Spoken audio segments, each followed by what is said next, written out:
Hi, I'm Tiffany, and welcome to the Album Diaries. Here I'll be chatting about personal experiences that influenced my musical journey and career. I'll talk monthly about the albums and how they affected my personal life. Hey, and welcome back to the Tiffany Album Diaries, the Tiffany Diaries. I am your host, Lyndsay Lawler. This is, of course, Hello, Tiffany. Tiffany. You've heard of her. We are live from the Nashville Music Loft. This is our third episode. Yeah. And today we're going back. We're taking you back. The year is 1990. She's new inside. The album is new inside. Inside. And you know what? I am. Tiff's back. Oh, we will get there. Yes. If you don't know the album, quickly Google. I'm there. This was the big, stepping forward in faith. I had left George Tobin, my new management, Dick Scott, who represented the New Kids on the Block, New York. I was 19, representing some black hair at that time, which I loved. And by the way, guys, I know that in the comments we're refining this as we go. Today we have handheld mics. We've ordered mics, and there was a big buzz. Well, we also, I think it's apropos. But this is like the 90s, like real school. Yeah, we're using. I'm not throwing afraid it of back. a real microphone. Hello. So yes, going back, which I love the boom. Yep. In This order. is from We're Tiffany's also wearing store. some Chuckers today. Love them. This was my attitude album. I mean, that's what this was all about. Finding my independence, going to New York, which the first 2 weeks I stayed there, I thought I was going to cry every minute. Even buying shoes. Can I see those in a size 7? Why? Are you going to buy them? I was like, well, I don't know. I might. Totally different than LA, because LA is all about kissing people's asses, really. And bullshit, New York is about New York is like, people's if I'm going to asses. do this, are we going to do this? Otherwise, this it won't work out for you. So, and I loved that honesty. I really kind of grew into that really nicely. So when you say honesty, because there's three things I definitely want to hit on today. Honesty being one of them, because you can tell. I was listening to this album today, jamming in, and it's definitely a departure from the first two records, and obviously different from the newer records. And so we want to talk about some truth telling and the songwriting side of things, because in this album I really hear attention to the music and the vocals big time. Right. But before we get there, you talked about you had new management at the time, and it's funny that you said same management as New Kids on the Block, because as I'm listening to this album, I was at a New Kids concert, like a Tiffany and New Kids concert. So you can hear that. So how much of, I guess, your management went into the sound direction? Well, I think being in New York was a different vibe for me than being in LA. Of course, again, having control a little bit. I don't play an instrument, but I came up with ideas, and I knew, I wanted to grow up. It was time for the image to grow up. And even though it kind of didn't really work, I think I was ahead of my time, because the label didn't really know how to do that, make that transition. So that was kind of hard. They still wanted me to be, squeaky clean. And I'm like, well, I'm kind of going to parties now. And your life, you are changing. You're living in front of the camera, and it's all out there. And musically, of course, I was being inspired by people that I was meeting, and I wanted to rock out more. That's always been ingrained. I think we saw that even in the early albums. So it was meant everything for me to be able to meet Dick Scott, for him to manage me, take me to New York. I worked with Maurice Starr. Tiff's back. Didn't want to record that one. I love Maurice. I'm so glad you recorded that one. But it wasn't my Thank favorite. Like my niece says, wasn't my favorite. New Inside was my favorite. And actually, Donnie Wahlberg is on that. He's rapping on that as Dennis Cheese. He's incognito. So, again, this was like me delivering a record to my label, new producer. And I remember going to meetings and sitting down, and I had the tight bodysuits on, girl. the black permed hair, my coral lips were going. You're getting your edge and on. They were just like, oh, holy shit, what happened to Tiffany? There needed to be more, someone who really kind of fought on my end to help the label walk it maybe up or down, however you want to look at it. But really make sense of a young girl growing up. I think there's no way to do it. I think you just got to do it. So I think that's my favorite on this album. That was fun. I was literally driving in this morning listening to it and thought, I mean, I was in that. I mean, it was taken back to the moment of that concert.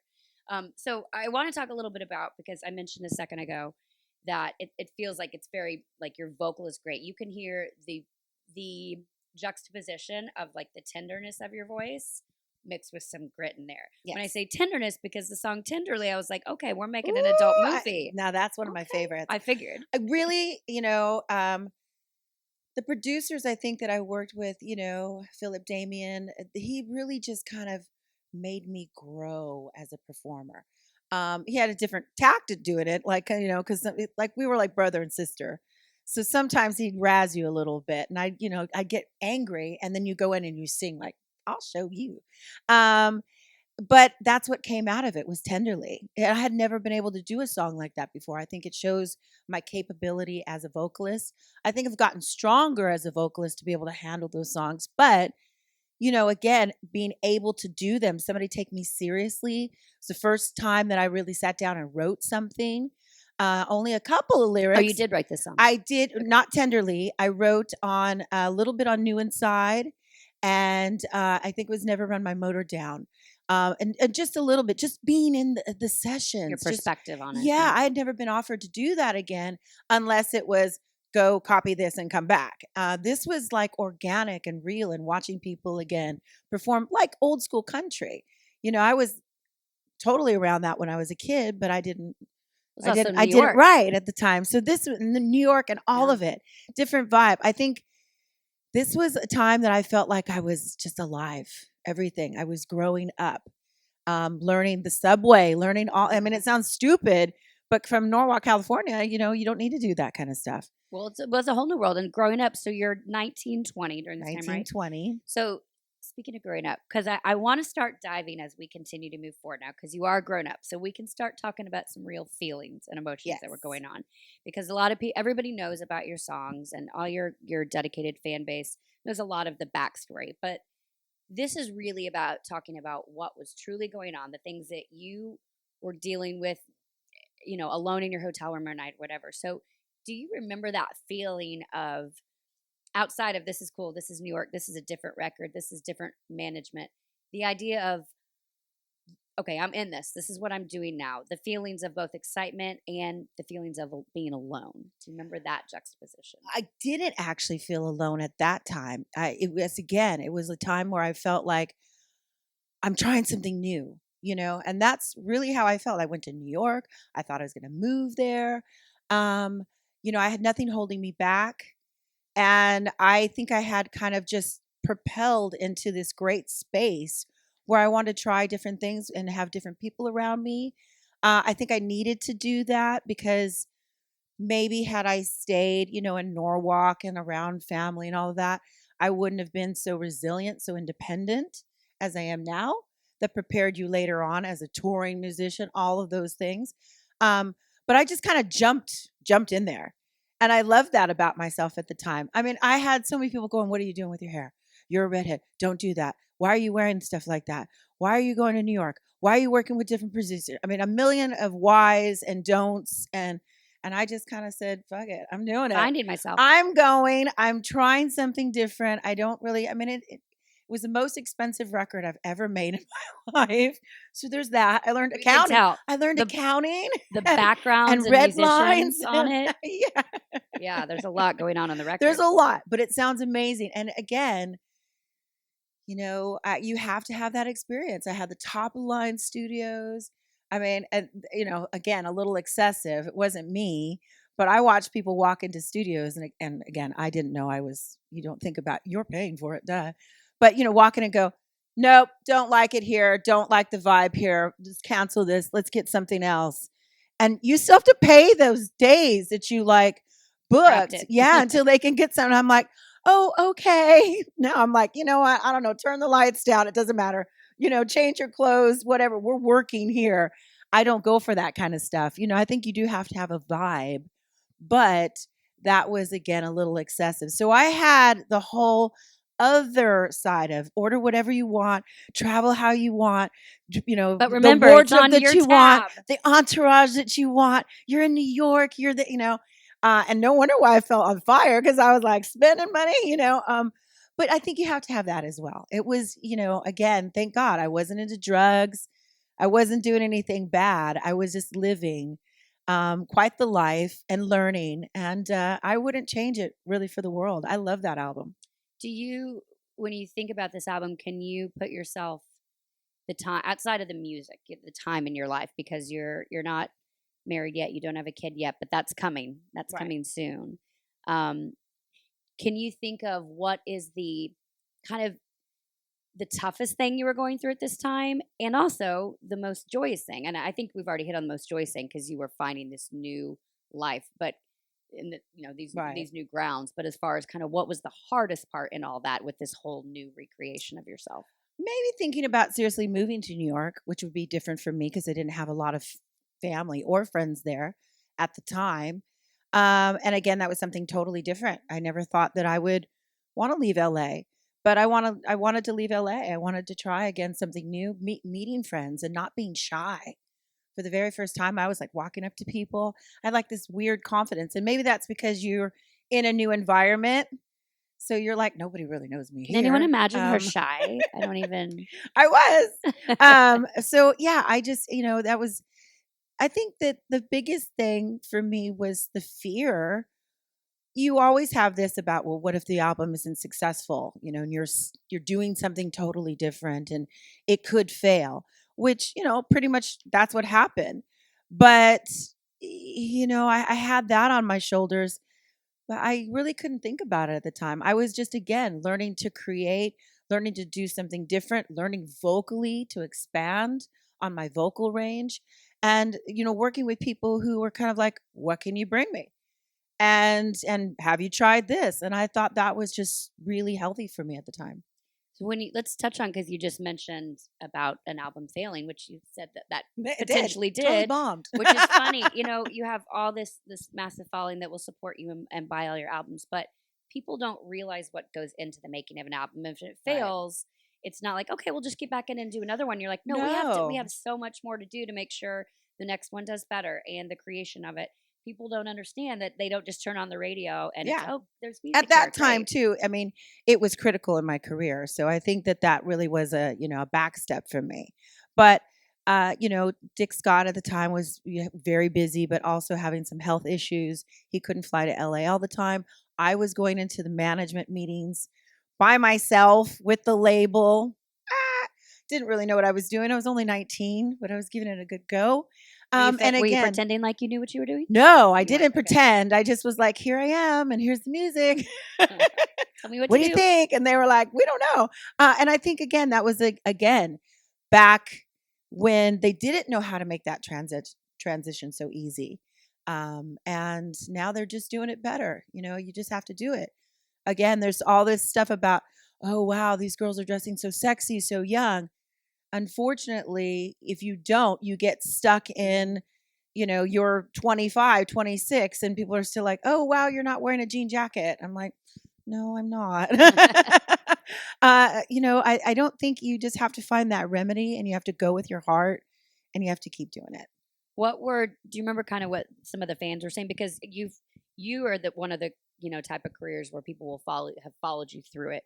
But this was a real departure. So did you get some lashing I out sure from fans? did. It was Yeah. the first time people go, again, why did you change your hair color? What are you doing? What are you saying? What is this new music? How come you're working with new people? Most people were very supportive. And, I still, every once in a while, put in one of these songs. I think, now I'm at a point where I could have a lot of fun with like even remixing and remaking some of these Yeah. songs that I've loved for all these years. But more importantly, I always in my life go, I'm going to tap into that new inside girl. And that sounds so stupid to say because that title, but it was so true. I was new inside. I was trying things. I felt, all happy and bubbly, um, which was new for me. And I, often have to have a check in my life and go, where's that girl? I want that girl back who was very optimistic and took chances. And there was a lot of things in my ear, but I still did what my heart wanted to do. and it didn't work out, but it changed me for forever. And I think it did something to my character and to my self-esteem. You say this was a bubbly, a more upbeat girl. Does that have anything? Because we've talked in the past couple interviews about a lot about family. So you have yet to mention, was there family there at the time, or was this you out on your No, own? there was no family. Okay. Sorry. No, this was a complete departure. Is that why Um, you were happier? well, I A little think, bit. I mean that yeah, with all due respect. probably because I felt like I was free. I could create my own environment. I was meeting new people and they didn't know anything about me. Um, and again, I was meeting new people musically. I only had the circle of, not a bad thing, but George Tobin's musicians or my band. And I didn't really do a lot in LA. I was still kind of young, so I didn't really go to clubs that much, really. And I met people, but they didn't take me serious. I was Tiffany. So I got to go to New York and be around a whole different crowd of people that were like, "You're Tiffany. Oh, wow, you could sing like this. And have you tried this?" And it was a great time because musically things were presented to me. And I mean, from the crazy stuff to, to ballad albums, to R&B albums, to on and on. And I mean, I could have went either way. It was great. So you say you're starting to get out a little more because you Yes. were an adult Out of my now. shell. You were a blooming woman. Um, so what did that entail? Because you weren't, like I said, you at this next album we're gonna get married, but we're not married yet. So what is the dating scene like when are you focused on it or not at this point? No, I'm not at this time. I was dating John Knight for a while. We had a friendship more than like, a romantic anything. We were always working, but we were best of That's buddies. John Knight from New I Kids on the Block, adore by the John. way. And yeah, I think that was one thing that was special about it. It wasn't that. It was really getting out, hanging out together and enjoying each other's company and saying things on the road about our travels, and having somebody that understood that was really cool. Yeah. Even though we were miles and miles apart. And I think we tried to keep, it together a little bit, but it did work into, its way into just a really good solid friendship. And you did go out on tour with him, yes or no? I During was this on album? the road and then we broke apart. They kept going on the road, and I went in and did the album in New York. And then I started to do spot shows a little bit and started touring. And then no, I mean, I started dating here and there a little bit, but no one serious, no one. I was just kind of really in the music and traveling, and I had an entourage, which was pretty cool. That's fun. I had dancers and a bodyguard and makeup artists, and yeah, I told you I had an entourage. It was fantastic. This was a very expensive but it's record. very expensive. Well, and that's the other thing that I would like listeners to understand is that, you mentioned all these expensive people are like, yeah, get whatever you want. That's on your tab. Oh, though. that's totally on my tab. Yes. So if this record doesn't do well, that's just goes, you're basically in debt to pay that yes. back. Yeah. Oh, I mean, I think like I could be wrong, but I believe like this album cost somewhere around 500,000 to make. Which people don't do pretty anymore, crazy. by the way, either. And then I think like the wardrobe was another 100,000, and then on and travels. And we went to Poland. We went to all over. It was really great. Like I said, but it was like, yeah. My accountant didn't think it was so great. No, probably not. But even dinners are like, we're out. Well, I'm going to take the band and all the management out. I mean, record Yeah. labels that take you out to dinner. That's Oh, on that's your on your dime. tab. I love to be with my band, and I do spoil people and take them out. Because a lot of times I feel like they're on the road, especially if it's a holiday, they're away from their family. They're on the road with you. So I used to love to go and, rent out restaurants or boats and, things like that. Man, I I know. I became friends still with you do too it. late. It's just at my house. But I think it's important because your road family are your family, Yeah. and you have to take care of people. So those things I never ever sweat. That was meant to be. I love it. Those are great memories. And I, going back to this album, I think again I grew so much as a person. I found who I wanted to be. And it was a good thing because, the next album, like you said, I'm a mama. So this was a short window where I got to be a single girl Wow. hanging out in New York, meeting different people, finding myself, finding my vocals, finding what I could do, just doing something different, even flying. Like I was flying just like with, I think I flew a couple times myself. Wow. Which is a big deal. That was a It's big deal. funny. I mean, would you say that in closing here, this album this time was, although maybe not one of your most successful, not your most Right. successful at all album, but one of the kind of most exciting times of your life Oh, yeah. I mean, the most successful in me. personally? Yeah. Yeah, as far as crossing over to, again, a foundation that I will have continued my whole life to go, that girl. That's the girl that I put on the fridge, when we have our visionary boards, everybody. I hope you still do that. I do. And I put my little photos in my albums or my fridge or in my wallet. And I go, that girl. That girl. That girl's coming back because we like her. I think everybody has I that, like that girl. space in their heart about themselves. I That's like that girl. healthy. I like every version of this girl, but I'm excited to get to know that version. We've been talking with Tiffany. It's the Album Diaries. This is our episode 3. I know. We're getting more We're familiar. digging in. And you know what? It's just going to get, especially because I want you to understand what starts next. She starts really living more life and really songwriting more. And that's where you're going to get more comments about the music. And so thanks for Yeah. hanging in there. I didn't write this stuff. So now we're getting in songs like Piss You Off and, Yeah. Pieces of Me. And oh gosh, there's more to come for that. Bed of Nails. Ooh. Those are my songs. It's going to get dark. It's going to get dark. Thank you guys for hanging out with us. I know this is really important to Tiffany to share her heart and what was going on with her so that she can keep making music for you guys the rest of your life. I love it. Thanks, guys. We'll see you next month with Tiffany, the Album Diaries Live from the Music Loft. I'm Lyndsay Lawler. That's Tiffany. Bye. I like that girl.